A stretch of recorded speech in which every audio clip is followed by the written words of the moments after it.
this message has to do with the Son of God, this pre-existent, eternal Son of the living God. That's what this is all about.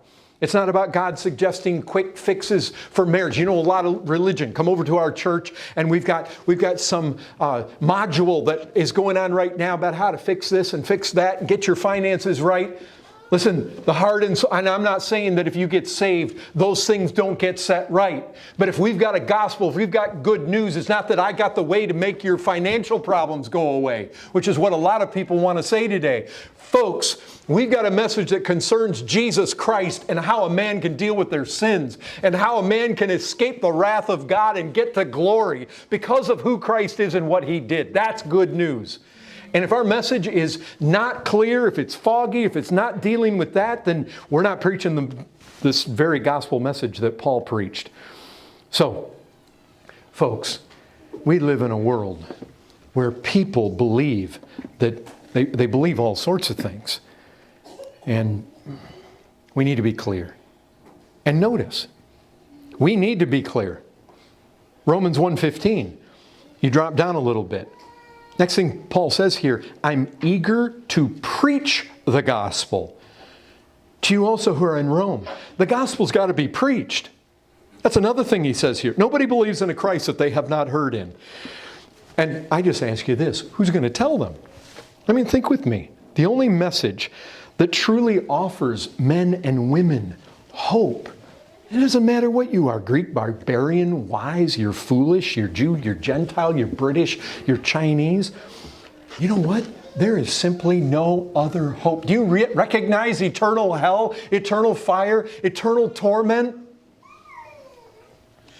What's the only hope of escape?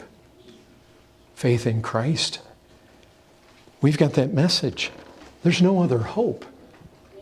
And brethren, we can't just sit at home or in our, on our rear ends, or hide away in our little church building. We got to get out there in the midst of this people and proclaim the gospel of God, which concerns this eternal Son of God. And the thing is, brethren, we know there's all sorts of different messages out there. You got people that claim to be Christian, but they're preaching something else. And you got a lot of people that don't even claim to be Christians, and they've got all sorts of manner in which they're wanting to give hope to men. There's always, look, all advertising. Everybody's coming along and saying, eat that food and buy that car and do this thing, go on holiday over here, and you'll be satisfied. You'll be happy then. People, that's all around us. We're being flooded by this. We live in a world. There's just many ways to safety, many ways to pleasure, many ways to satisfaction. We got people preaching many ways to God. There's no lack of that. There's no lack of people out there that have some sort of good news, supposedly. No shortage of ideas, no shortage of theories. Listen, that's exactly the kind of social setting that we all live in. We recognize that. Oh, brethren. We have that one message that deals with men and women right where their greatest need is. I mean, look, the greatest realities in the world, what are they? They are God.